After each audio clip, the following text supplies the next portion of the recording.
সালের 23 November emerging teams Asia কাপের ফাইনালে মুখোমুখি বাংলাদেশ এবং পাকিস্তান। খেলাটা হয়েছিল মিরপুরে। প্রথমে ব্যাট করে পাকিস্তান করেছিল 301 রান, জবাব দিতে গিয়ে বাংলাদেশ অল আউট হয় 224 রানে এবং বাংলাদেশ হেরেছিল 77 রানের ব্যবধানে। ঠিক 6 বছর পর 2025 আবারও 23 নভেম্বর, আবারও এমার্জিং এশিয়া কাপ, যেটার নাম চেঞ্জ হয়ে গেছে রাইজিং স্টার্স এশিয়া কাপ 2025-এর ফাইনালে মুখোমুখি হতে যাচ্ছে বাংলাদেশ এবং পাকিস্তান। এবং খেলাটা হবে দোহাতে। ঠিক রাত 8:30টায় খেলাটা শুরু হবে। এবং এবার কি আকবর আলীর নেতৃত্বে বাংলাদেশ ট্রফি জিতবে কিনা? 2019-এ বাংলাদেশ দলকে নেতৃত্ব দিয়েছিলেন নাজমুল হোসেন শান্ত, সেই দলে ছিলেন সৌম্য সরকার, সেই দলে খেলেছেন আফিফ হোসেন ধ্রুবক, সেই দলে খেলেছেন হাসান মাহমুদ। ইনফ্যাক্ট এবারের টিমে থাকা মাহিদুল ইসলাম অঙ্কন এবং ইয়াসির রাব্বি 2019-এও কিন্তু বাংলাদেশ টিমে ছিলেন। সেবার তারা পাকিস্তানকে হারাতে পারেননি। দেখার ব্যাপার এবার তারা পাকিস্তানকে হারাতে পারে কিনা। পাকিস্তান আনবিটেন এই টুর্নামেন্টে, এখন পর্যন্ত কোনো ম্যাচ হারেনি। তারা হারিয়েছে শ্রীলঙ্কা, আরব আমিরাত, ইন্ডিয়া, ওমানকে। সেমিফাইনালে শ্রীলঙ্কার বিপক্ষে একটা ক্লোজ ম্যাচ তারা জিতে ফাইনালে এসছে। এবং ওভারঅল যদি দলের পারফরমেন্সের কথা বলি তাহলে আলাদা করে বলতে হয় যার কথা, তার নাম হচ্ছে মাস সাদাকাত, যিনি ব্যাটিং এও অ্যামেজিং পারফর্ম করেছেন। সোফার 235 রান করেছেন, সূর্যা বানসির পরে সেকেন্ড হাইয়েস্ট রান গেটার এবারে টুর্নামেন্টে, এবং একই সাথে তিনি 6টা উইকেটও নিয়েছেন। লেফট আর্ম স্পিনার, তিনি অলরাউন্ড নৈপুণ্য তিনি দেখিয়েছেন এবং মূলত পাকিস্তানের ব্যাটিংটা তিনি একাই ক্যারি করেছেন through out the tournament.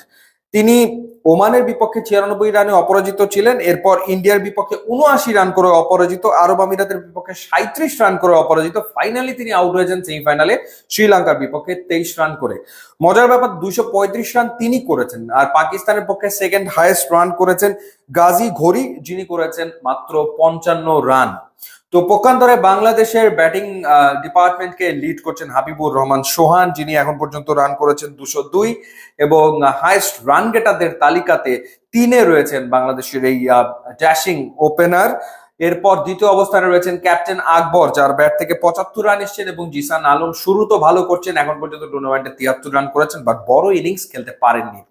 R bowling ডিপার্টমেন্টের কথা বলে সুফিয়ান মুকিম 7 উইকেট নিয়েছেন, পাকিস্তানের এই বাহাতি স্পিনার, এবং সাদ মাসুদ, যিনি লেগ ব্রেক বোলার, তিনিও 7 উইকেট নিয়েছেন। অর্থাৎ ফাইনালে আসলে পাকিস্তানের স্পিন মোকাবেলা করতে হবে বাংলাদেশি ব্যাটারদের, কারণ তাদের সবচেয়ে সফল 3জন বোলার, 3জনই আসলে স্পিনার। পাশাপাশি তাদের যে ফাস্ট বোলার রয়েছেন শাহিদ আজিম, তিনি 5 উইকেট সোফা নিয়েছেন।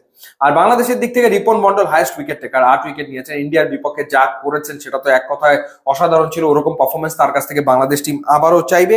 এছাড়া রকিবুল হাসান বাহাতি স্পিনার, তিনি নিয়েছেন 6 উইকেট। 4টা করে উইকেট নিয়েছেন মেহরাব আন্ডার-19-এর প্লেয়ার সাকলায়েন, যিনি দুর্দান্ত পারফর্ম করেছেন, খুবই ইকোনমিক্যাল। আবু হায়দার রনিও নিয়েছেন 4টা করে উইকেট। সো ব্যাটিং এর দিক থেকে পাকিস্তান কিন্তু ওই একজনের উপরে ডিপেন্ড করছে। সুতরাং তাকে যদি কোনোভাবে মাস সাদাকাতকে যদি আগে ভাগে আউট করে ফেলা যায়, পাকিস্তান ডেফিনেটলি চাপে পড়ে যাবে, এবং সেই সক্ষমতা বাংলাদেশের বোলিং ডিপার্টমেন্টে রয়েছে, এবং বাংলাদেশের বোলিং ডিপার্টমেন্টে ভেরিয়েশনও রয়েছে। আর ব্যাটিং এর ক্ষেত্রে হাবিবুর রহমান সোহান হংকং এর বিপক্ষে সেঞ্চুরি করেছেন, ইন্ডিয়ার এগেনস্টে একটা 60+ নক খেলেছেন। সো তার দিকে ডেফিনেটলি টিম তাকিয়ে থাকবে। বাট এই টিমে লিটারালি জিসান রয়েছেন, ভালো সুর এনে দিতে পারেন। মেহরাবের পাওয়ার হিটিং আমরা দেখেছি, এবং মাহিদুল অঙ্কন রয়েছেন, এখন পর্যন্ত ওইভাবে জ্বলে উঠতে পারেননি, বা ইয়াসির রাব্বিও রয়েছেন। সো বাংলাদেশের ব্যাটিং ডিপার্টমেন্টও খুবই কম্প্যাক্ট, হাড্ডাহাড্ডি লড়াই হওয়ার সম্ভাবনা রয়েছে। এবং 2019-এ পাকিস্তানকে হারাতে না পারলেও আমার মনে হয় এবার বাংলাদেশের একটা দুর্দান্ত সম্ভাবনা। আর ক্যাপ্টেন যেহেতু Akbar Ali, lucky captain, 2020-এ under-19 টিমকে তিনি বিশ্ব চ্যাম্পিয়ন করেছেন, যেটা বাংলাদেশের ক্রিকেটের অন্যতম সেরা অর্জন।